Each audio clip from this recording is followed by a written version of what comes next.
Hi viewers, welcome to our channel. ప్రస్తుతం మనతో పాటు దాము బాలాజీ గారు సీనియర్ జర్నలిస్ట్ ఉన్నారు. వారితో ఒకసారి మాట్లాడదాం. సార్ నమస్కారం. సార్ నమస్తే సార్, పవన్ కళ్యాణ్ గారికి సుప్రీంకోర్టు షాక్ ఇచ్చినట్టుగా తెలుస్తుంది సార్. అంటే మొత్తం కొల్లేరు సరస్సును క్లీన్ చేయాలని చెప్పేసి ఆదేశాలు అయితే జారీ చేసింది.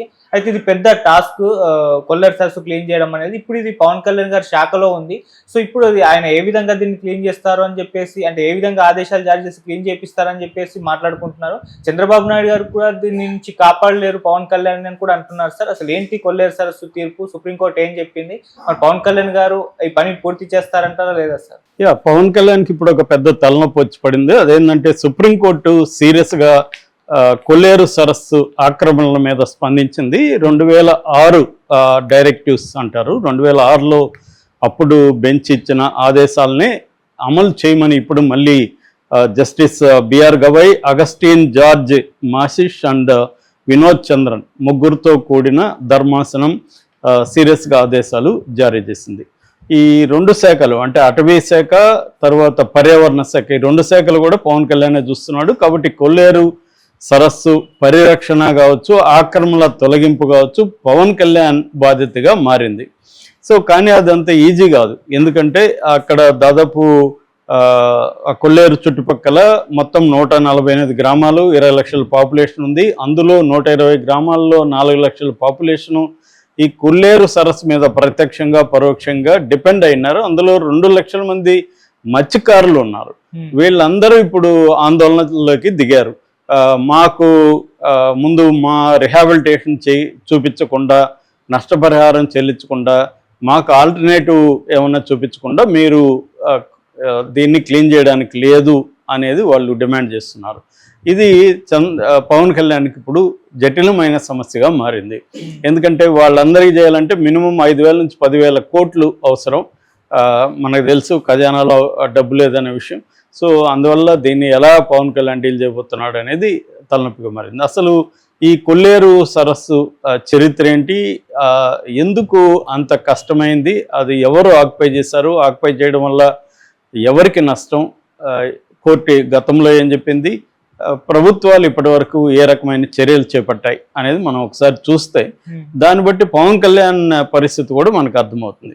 బేసిక్గా కొల్లేరు సరస్సు అనేది ఈస్ట్ గోదావరి, వెస్ట్ గోదావరి మధ్యలో ఉండేది. ఇప్పుడు అది కంప్లీట్గా ఏలూరు, కొత్తగా ఏలూరు జిల్లా కిందికి వస్తుందన్నమాట. ఇది ఒకప్పుడు 900 చదరపు కిలోమీటర్ల వైశాల్యంలో ఈ కొల్లేరు సరస్సు ఉండేది. ఇది వచ్చి ఫ్రెష్ వాటర్ షాలో లేక్ అంటారు వీటిని. అంటే సహజంగా ఏర్పడిన మంచినీటి సరస్సు అనమాట. ఇది ఇండియాలోనే అతిపెద్దది. ఏషియన్ లేక్స్లో, అతిపెద్ద లేక్స్లో కూడా ఇది ఒకటి.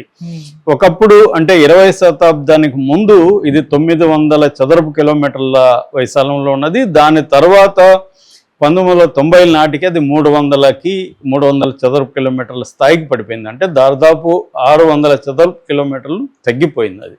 దీనికి ప్రధాన కారణం ఏంటంటే దాని చుట్టూ రొయ్యల చెరువులు మొదలైనవి. 70లో 80లో రొయ్యల చెరువులు అక్కడ మొదలైనవి. దాదాపు ఇప్పుడు మొన్న మృత్యుంజయరావు అని ఒక ఎన్విరాన్మెంటలిస్ట్ అనమాట, పర్యావరణవాది, కాకినాడ అయింది. ఆయన సుప్రీంకోర్టులో పిల్ వేశాడు, పబ్లిక్ ఇంట్రెస్ట్ లిటిగేషన్ పిటిషన్ వేశాడు. ఆ పిటిషన్ మీద ఇప్పుడు ఈ ముగ్గురు జడ్జెస్ ధర్మాసనం చెప్పిందనమాట.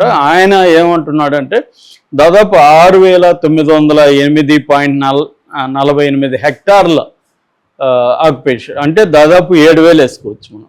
7,000 హెక్టార్ల దీంట్లో 7,000 హెక్టార్లు రొయ్యల చెరువులు, చేపల చెరువులు ఆక్యుపై చేసుకున్నారు అనేది ఈయన ఆరోపణ. మామూలుగా మనకి రామ్సర్ కన్వెన్షన్ అని ఒకటి ఉంది. 1971లో ఇరాన్లో రామ్సర్ అనే ఒక సిటీలో ఒక ఇంటర్నేషనల్ కన్వెన్షన్ జరిగింది. ఈ కన్వెన్షన్ ప్రకారం ఏంటంటే ఇలాగ నేచురల్గా ఏర్పడిన చెరువులు కావచ్చు, ఇతర సైట్స్ కావచ్చు, వాటిని పరిరక్షించడం అనేది ప్రపంచవ్యాప్తంగా చేయాలి. ఎందుకంటే క్లైమేట్ చేంజ్ పెద్ద ఎత్తున అయిపోతుంది కాబట్టి వీటిని పరిరక్షించాలనేది కన్వెన్షన్ ఏర్పడింది. అందులో ఇండియా కూడా ఉంది. ఇండియాలో నుంచి 89 సైట్లు ఈ రామ్సర్ కన్వెన్షన్లో కూడా ఉన్నాయి. అందువల్ల కొల్లేరు సరస్సుని రక్షించాల్సిన బాధ్యత ఇటు కేంద్ర ప్రభుత్వానికి ఉంది, ఇటు రాష్ట్ర ప్రభుత్వానికి కూడా ఉంది అన్నమాట. సో ఇప్పుడు ఏమైందంటే ఈ కొల్లేరు సరస్సుని ఎందుకు రక్షించాలి అనుకున్నప్పుడు పర్యావరణం అంటే ఏంటి, దాదాపు 200 రకాల పక్షులు ఇక్కడికి వస్తుంటాయి అన్నమాట. ముఖ్యంగా సైబీరియా నుంచి క్రేన్స్ అంటే కొంగలు ఎవరి వింటర్లో ఇక్కడికి వస్తాయి.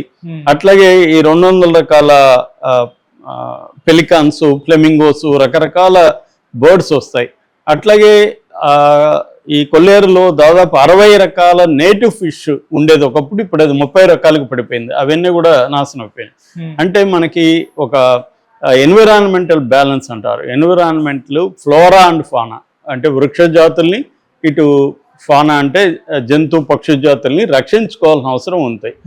That is number 1. నెంబర్ 2, వరదలకు కూడా ఈ ఆక్యుపేషన్స్ కారణమవుతుంది. ఫర్ ఎగ్జాంపుల్ బుడమేరు, మన విజయవాడ వరదలకు ప్రధాన కారణం బుడమేరు ఈ కొల్లేరు సరస్సు కానీ క్లీన్గా ఉంటే దాంట్లోకి వెళ్ళకపోవడం వల్ల కూడా ఇటు నగరం మీదకి వచ్చింది.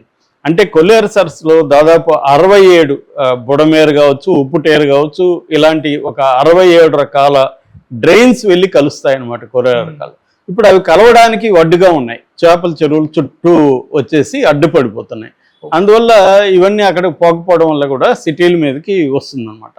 ఇది బేసిక్గా ఏంటంటే ఈ కొల్లేరు సరస్సు ఆక్యుపేషన్ని క్లీన్ చేయాలి.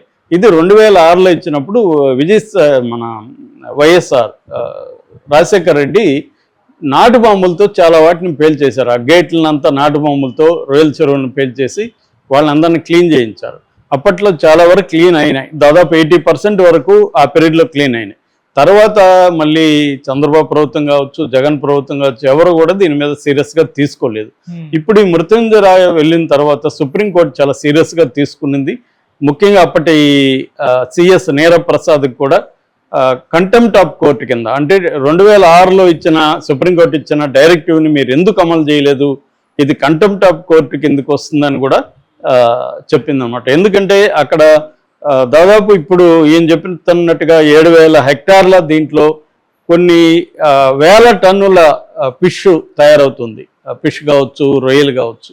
సో అందువల్ల దీని మీద డిపెండ్ అయిన 2 లక్షల మంది, 120 గ్రామాలకు సంబంధించిన 2 లక్షల మందికి ఇప్పుడు నిరుద్యోగంలోకి వెళ్ళిపోతారు ఇది క్లీన్ చేయకపోతే ఏమో సుప్రీంకోర్టు సీరియస్గా తీసుకుంది. దీన్ని ఇప్పుడు పవన్ కళ్యాణ్ ట్యాకిల్ చేయగలడా అంటే వెరీ వెరీ డిఫికల్ట్. సో మరి ట్యాకిల్ చేయకపోతే పవన్ కళ్యాణ్కి చెడ్డ పేరు వచ్చే అవకాశం కూడా ఉంది. ఇది నేషనల్ ఇష్యూ అవుతుంది. సో చంద్రబాబే కాపాడాలంటున్నారు. మరి చంద్రబాబు కాపాడగలడా పవన్ కళ్యాణ్ లేదా? ఎందుకంటే ఆయన ఏరుకోరి ఈ శాఖలను తీసుకున్నాడు. హోంశాఖ అంటే కూడా నాకు ఎన్విరాన్మెంట్లు అంటే చాలా ఇష్టం అన్నాడు. మాటలు చెప్పడం, పుస్తకాల్లో వ్యాసాలు రాయడం, లేకపోతే ఉపన్యాసాలు వేయడం ఓకే, కానీ ఎన్విరాన్మెంట్ని కాపాడడం అనేది చాలా చాలా కష్టం. ఎందుకంటే డెవలప్మెంట్ అంటేనే ఎన్విరాన్మెంట్ డిస్ట్రక్షన్ అనేది మనకి వచ్చేసింది. సో ఎన్విరాన్మెంట్ని డిస్టర్బ్ చేయకుండా ఇవాళ డెవలప్మెంట్ లేదు. సో దీన్ని ఎలా బ్యాలెన్స్ చేస్తారనేది ఇవాళ ఉంది. ప్రపంచవ్యాప్తంగా కూడా క్లైమేట్ చేంజ్ అనేది వెరీ ఇంపార్టెంట్. సో దాన్ని ఇప్పుడు ఏ ప్రభుత్వాలు కూడా సీరియస్గా తీసుకోవట్లేదు. అదేదో కోర్టుల సమస్యలాగా అయిపోయింది. నిజానికి ఎన్విరాన్మెంటల్ ఇష్యూ అంటే అర్థం మన ప్రజల జీవన ప్రమాణాలు మరింత బెటర్గా అవ్వడానికి కోసమే ఎన్విరాన్మెంట్ని మనం రక్షించుకోవాలి తప్ప